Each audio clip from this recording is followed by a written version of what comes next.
সমবেত হয়েছি গীতা পাঠের উদ্দেশ্যে।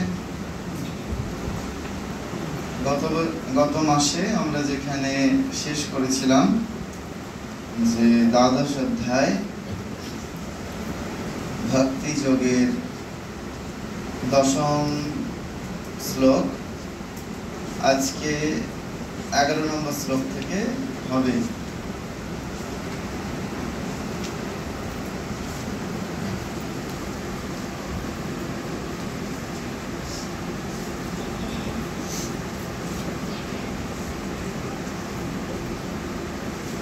আপনারা বাড়িতে প্র্যাকটিস করেছেন? এখানে প্র্যাকটিস করেছেন? টিচারের কাছে গিয়েই পরীক্ষার আগে একটুখানি করে মেকআপ, স্টেজ মেকআপ বলে এটাকে, ওটাকে ভালো স্টুডেন্ট বলে না। ভালো স্টুডেন্ট তখনই হওয়া যায়, আমরা আজকে সেটাই গীতায় জানবো 12 মন্ত্র থেকে, যে ইয়মদ ভক্তা সামে প্রিয়াহা, কোন ভক্ত ভগবানের প্রিয়, কোন স্টুডেন্ট ভগবানের প্রিয়, তো কি কি হলে ভগবানের প্রিয় লাভ হয়। স্টেজ মেকআপ দিয়ে কিছু হয় না, ঠিক আছে? কথামৃত, গীতা, এগুলি হচ্ছে নিত্য পাঠের বিষয়। আমরা হিন্দু, তো আমাদের যে সনাতন সংস্কৃতি, তার যে শাস্ত্র, ধর্মীয় শাস্ত্র, সেই শাস্ত্রের সার হচ্ছে গীতা। সেহেতু গীতার প্রতি শ্রদ্ধা, সেটা পূর্ণ মাত্রায় যদি আমাদের থাকে, তাহলে শাস্ত্র কৃপা হয়। শব্দটা শুনেছেন কিনা আগে জানি না, শাস্ত্র কৃপা হয়। যদি শাস্ত্র কেবলমাত্র লাল কাপড়ে মুড়ে তুলে রাখা হয়, তাহলে সেইটি একরকম। আরেকটি হচ্ছে শাস্ত্র যদি অধ্যয়নশীল হই আমরা, তাহলে শাস্ত্র কৃপা হয়। আমরা বুঝি বা না বুঝি, তিনি আমাদেরকে কৃপা করে বুঝিয়ে দেবেন। দক্ষিণ দেশে চৈতন্য মহাপ্রভু তীর্থে গেছেন, সেখানে এক ব্রাহ্মণ গীতা পাঠ করছেন, আর দূরে বসে এক চণ্ডাল গীতা পাঠ শুনছেন। শুনতে শুনতে হাউ হাউ করে কাঁদছেন।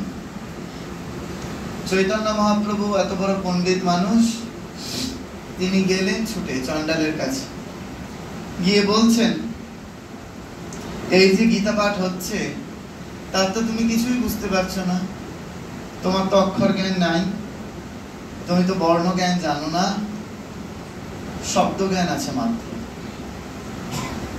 তাহলে তোমার অশ্রুমোচন হচ্ছে কেন? তখন সেই চণ্ডাল উত্তর দিচ্ছেন,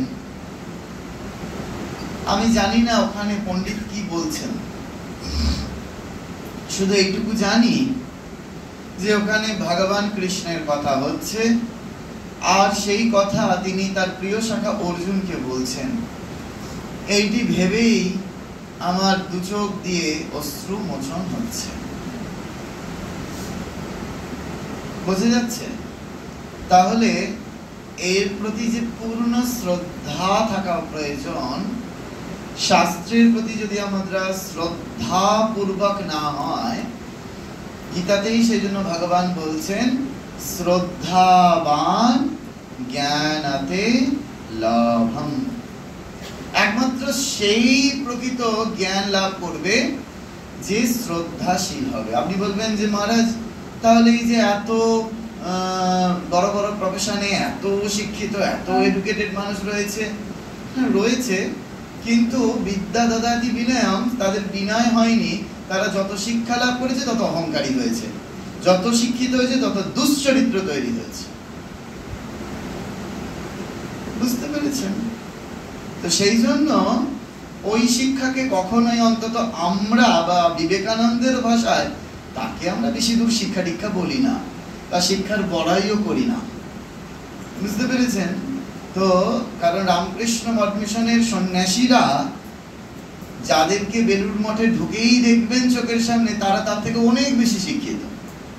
সেই জন্য এই আর 5টা প্রফেশনে যারা শিক্ষিত হয়ে কাজে নিযুক্ত হয়েছে, অন্তত তাদেরকে আমরা শিক্ষিত বলি না। শিক্ষিত তখনই যখন সে চরিত্রবান হবে, শিক্ষিত তখনই যখন সে শ্রদ্ধাবান হবে, শিক্ষিত তখনই যখন সে বিনয়ী হবে, তখনই তাকে আমরা শিক্ষিত বলব। বুঝতে যাচ্ছে? সেই জন্য এই আপনাদের ঘরে যারা শিক্ষিত রয়েছে, তারা এখন কিরকম শিক্ষিত আপনারা নিজেরাই ভেবে নিন। বুঝতে পেরেছেন? একদম পরিষ্কার বলছি। তারা আপনাকে সুখ দিচ্ছে না তারা আপনাকে দুঃখ দিচ্ছে? আপনাদের ছেলে মেয়েরা আপনাদের সাথে মুখে মুখে কথা বলছে না আপনাদের শ্রদ্ধা করছে? আপনারা তাদেরকে শিক্ষা আদৌ দিতে পেরেছেন কিনা আপনারা বুঝে নিন।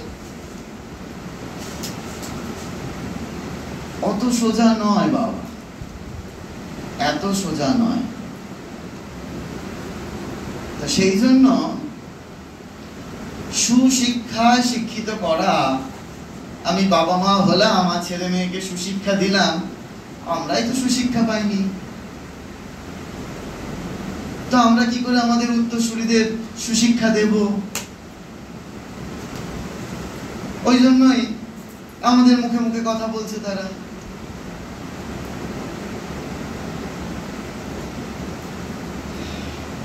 এই হচ্ছে আসল কথা। তখন মাথাটা হেঁট হয়ে যাবে আপনাদের, যে কি করলেন, ছেলে মেয়েগুলোকে কি শিক্ষা দিলেন। আজকে তো ডানকুনি তো কলকাতা বেস এরিয়া, কলকাতার দিকে যান, ছেলে মেয়েরা বাবা মায়েদের দিকে ফিরেও তাকায়। একবার শিক্ষিত হলো, চলো বাইরে গেল, হয়ে গেল। তাহলে ওটাকে আমরা শিক্ষা বলবো না অশিক্ষা বলবো? ভগবান জানে। আপনাদের ভাষায় হয়তো বলতে পারেন যে খুব শিক্ষা, তারা এই দেশ থেকে বিদেশে গিয়ে চাকরি টাকরি করছে। অন্তত আমাদের কাছে এগুলো কোনো শিক্ষা না। দুটো ইংরেজি বলা আর দুটো পয়সা রোজগার করা, এই তো আমাদের মিশনে মহারাজরা সবাই করেন। ওই রকম কোয়ালিফাইড তো আমরা প্রত্যেকেই। ওটাকে আবার শিক্ষা বলে নাকি? সেই জন্য খুব কঠিন জিনিস শিক্ষা। আসলে কি জিনিস? শিক্ষা আমাদের কি করে? শিক্ষিত হলে আদপে আমাদের স্বরূপটা কেমন হয়? এই তো আজকে দেখছেন এত লোকে মিছিল করছে, মিটিং করছে, ধর্ণা করছে। কাদের বিরুদ্ধে? কোন অন্যায় আততায়ীদের বিরুদ্ধে? যারা শিক্ষিত, তারাই শিক্ষিত হয়ে ডক্টর হয়েছেন, বড় বড় পোস্ট হ্যান্ডেলিং করেছেন। আজকে তাদেরই শাস্তির জন্য রাস্তায় সবাই নেমে পড়েছে। তার কোন শিক্ষা চাই আমরা? হায় ভগবান। সেই জন্য আমরা নিজেরা যদি ওই ঠিক শিক্ষা বলতে যা বোঝায়, গুড স্টুডেন্ট বলতে যা বোঝায়, নিজেরা যদি আমরা একটা বয়স থেকে করতাম, আর আমাদের দেখা দেখি ওই আমাদের উত্তরসূরিরা, আমি এরকম বহু জানি, এমনকি এই শরীরেরও যারা গর্ভধারিণী, তারা লেখাপড়াও জানে না। আপনারা তো তবু একটু লিখতে পড়তে পারেন এখানকার মানুষ।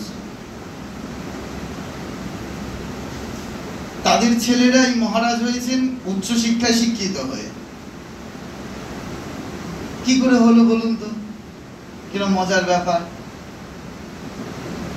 এতটুকু অক্ষর জ্ঞান জানে না, সই করতেও পারে না, কিন্তু তাদের ছেলেরাই আজকে বেলুড় মঠে উচ্চশিক্ষায় শিক্ষিত হয়ে মহারাজ হলেন। তাহলে বাবা মায়েদের কোন শিক্ষা দিতে হবে আর নিজেদেরকে কোন শিক্ষায় শিক্ষিত হতে হবে, এখন একটু হলেও ভাববার বিষয় হয়েছে না? তবে তো এই মিটিং মিছিল ধর্ণা দেওয়া এসব সার্থক হবে, না তো গোড়ায় গলদ হয়ে যাচ্ছে। আমি বলছি কারণ আজকে একটা দোষীকে শাস্তি দেবে আর আরেকটা রক্তবীজের বংশধর তৈরি হবে।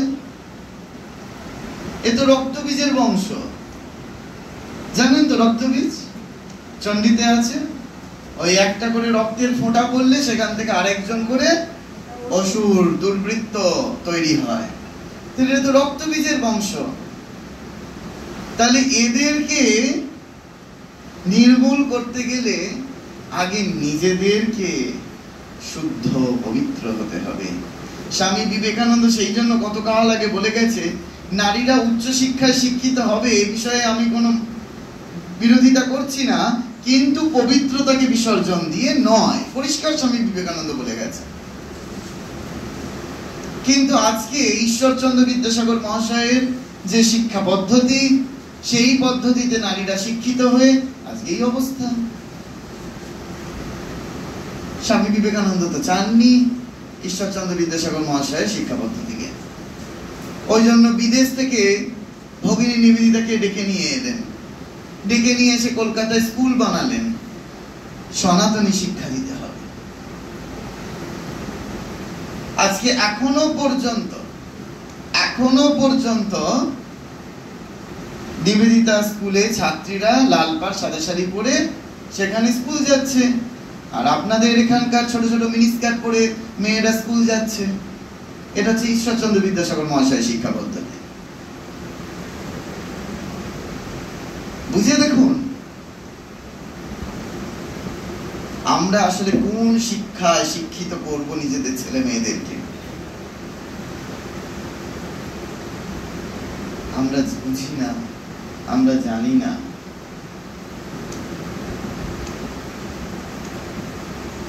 তো সেই জন্য এই পরিবর্তন আনতে গেলে আগে নিজেরা পরিবর্তিত হই।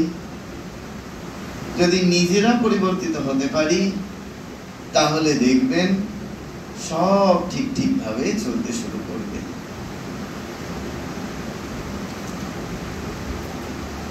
তো আমরা 11 নম্বর মন্ত্রে যাব, শ্লোকে যাব। আগের দিনের মতো করে আমি একবার করে বলবো, তারপরে আপনারা বলবেন, তারপরে আবার একসঙ্গে বলবো, রিপিট করব।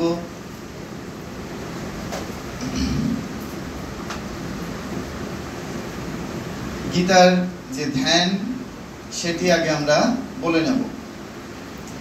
বসুদেব সুতং দেবং কংসচাণূরমর্দনম দেবকী পরমানন্দ্যম কৃষ্ণং বন্দে জগদ্গুরুম। অথ দ্বাদশোऽধ্যায়ঃ ভক্তিযোগ। শ্রী ভগবান উবাচ। ভগবানেরই কথা চলছে, সেই জন্য ভগবান উবাচ। অথৈতদাপ্যসক্তোऽসি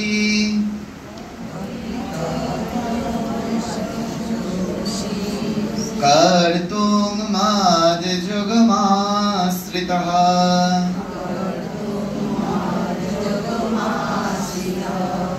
सर्वकर्म फलत्यागं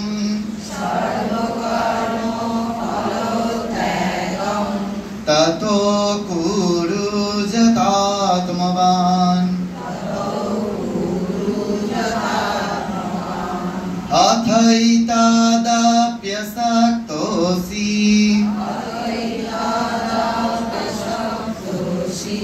कर्तुं माद्युगमाश्रितः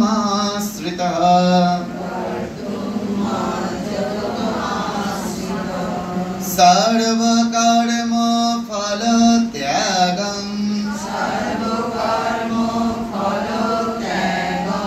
ततो कुरु यतात्मवान्।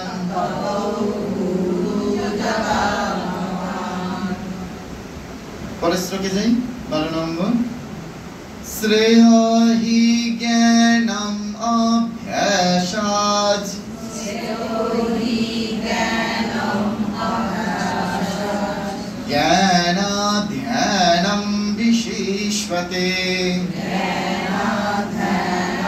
विशिष्यते ध्यानात् कर्म फल त्यागा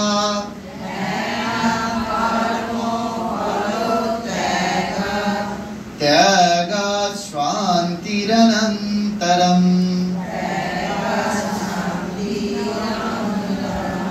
আপনারা বলবেন এখানে তো শান্তি নেই, তাহলে শান্তি কেন বললাম?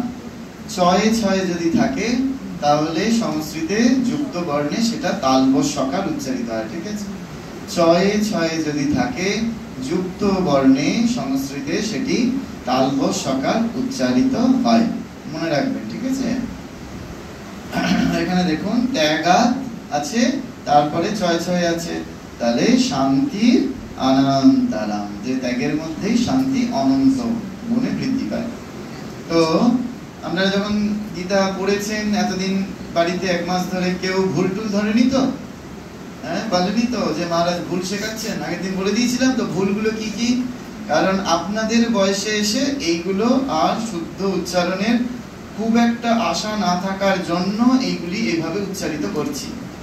কিন্তু কখনোই যেন কেউ বলে না যে মহারাজ ভুল শেখাচ্ছে, তাহলে একটু কষ্ট হবে আর কি। মহারাজ জানে ঠিকঠাক।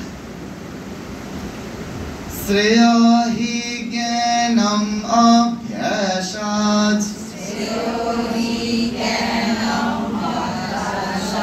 জ্ঞানাৎ ধ্যানম বিশিষ্যতে ধ্যানাৎ কর্ম ফল ত্যাগাৎ ত্যাগাৎ শান্তিরনন্তরম। অদ্দেষ্টা সর্বভূতানাং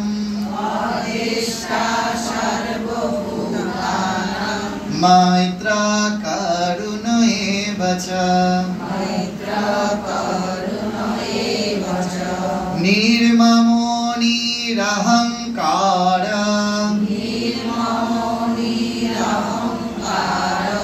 समो दुःख्य सुखक्षमी।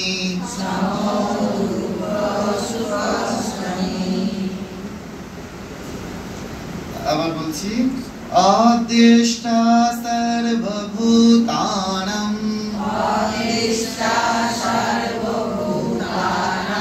मैत्रा करुण एव च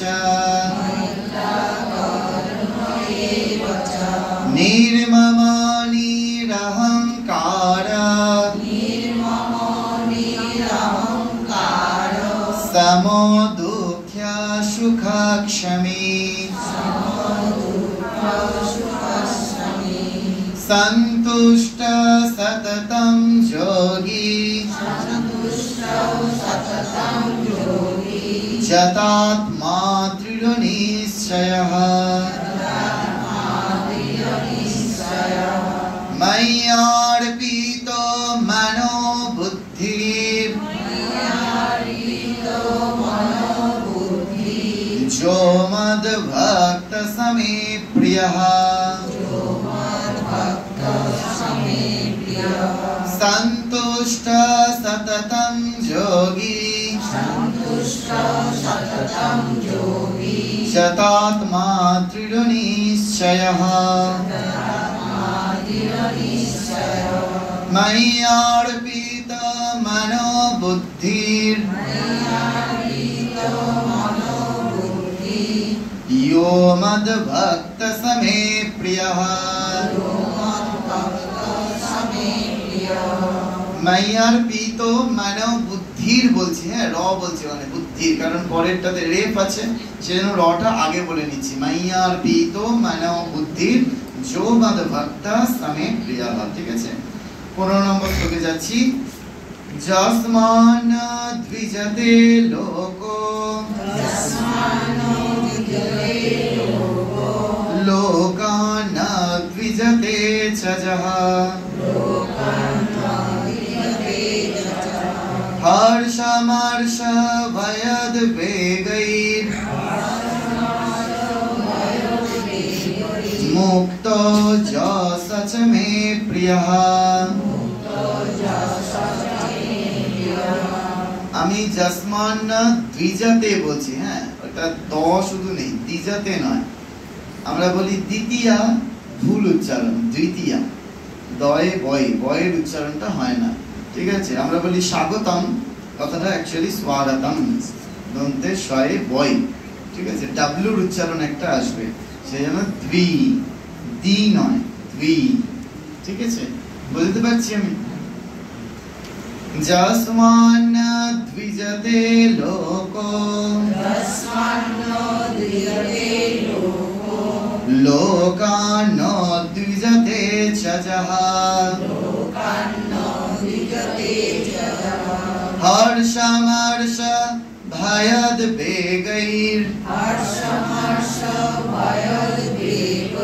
মুক্তো যশ চ মে প্রিয়ः।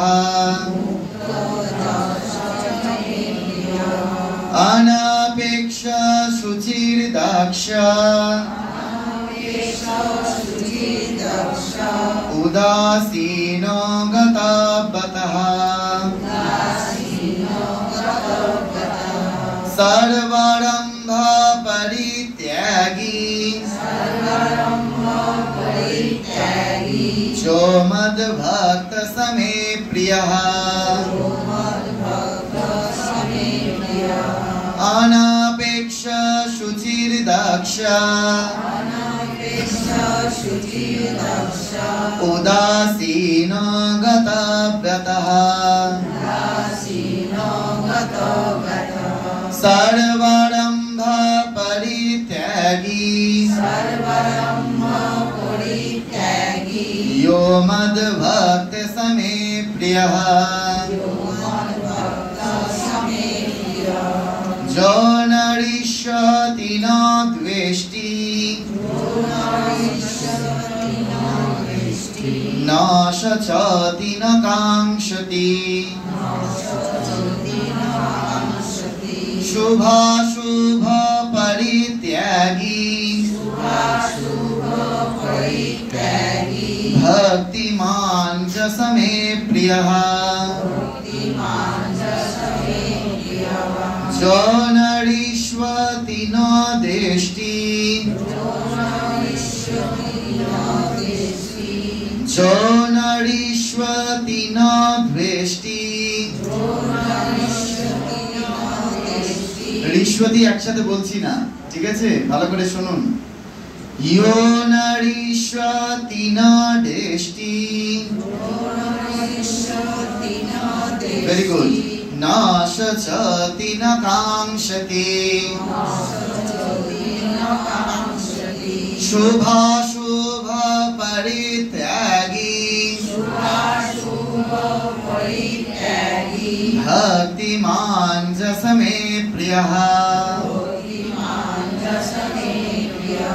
यो नरिष्यति न द्वेष्टि, न शचति न काङ्क्षति, शुभाशुभ परित्यागी, भक्तिमान् स मे प्रियः। समशत्रौ च मित्रे च, तथा मानपमानयः,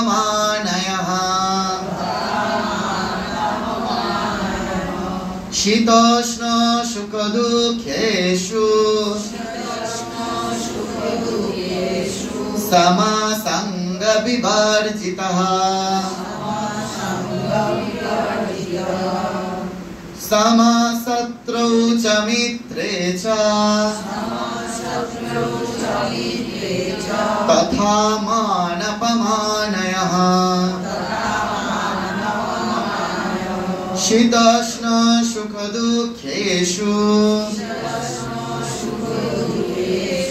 समसंग विवर्जितः,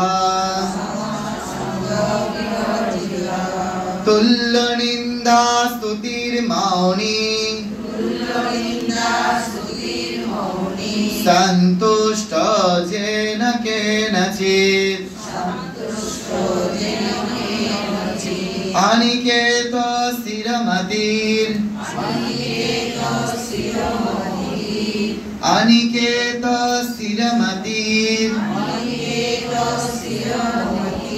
ভালো করে শুনুন, এই যে আমি বলছি অনিকেত, অনিকেত বলছি না, স্থিরমতির বলছি না, ঠিক আছে? শুনতে হবে ভালো করে। অনিকেত স্থিরমতির ভক্তিমান মে প্রিয় নরঃ। আগের দিন বলেছিলাম ভালো বলতে গেলে ভেঙাতে হবে। ছোটবেলায় ভেঙিয়েছেন না কতজনকে? তো ওই রকম একদম যেমন বলছি তেমন ভেঙাবেন, দেখবেন ঠিক হয়ে যাবে। তুল্য নিন্দা স্তুতির মৌনি সন্তুষ্ট যেন কেনচিৎ অনিকেত স্থিরমতির ভক্তিমান মে প্রিয় নরঃ। ये तु धर्मामृतमिदं ये तु धर्मामृतमिदं। ঠিক আছে? মৃতমিদম একসাথে বলবেন, আলাদা আলাদা নয়। ওটা তলায় আন্ডারলাইন করে রাখুন, ঠিক আছে? গানে যেমন মির হয়, মিরের চিহ্ন দিতে হয় যারা গান টান জানেন, ঠিক সেরকম অনেক রকম সায়েন্টিফিক এগুলো আমাদের সাইন আছে, সেগুলো দিয়ে দিলে বুঝতে পারবেন।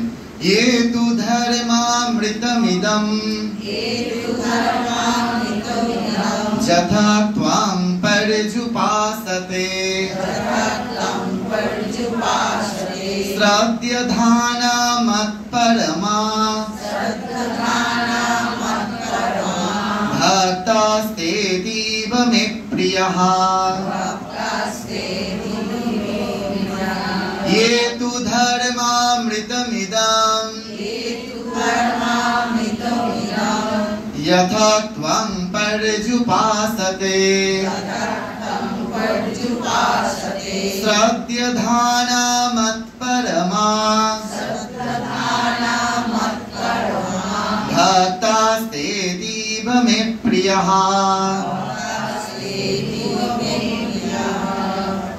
ঠিক আছে?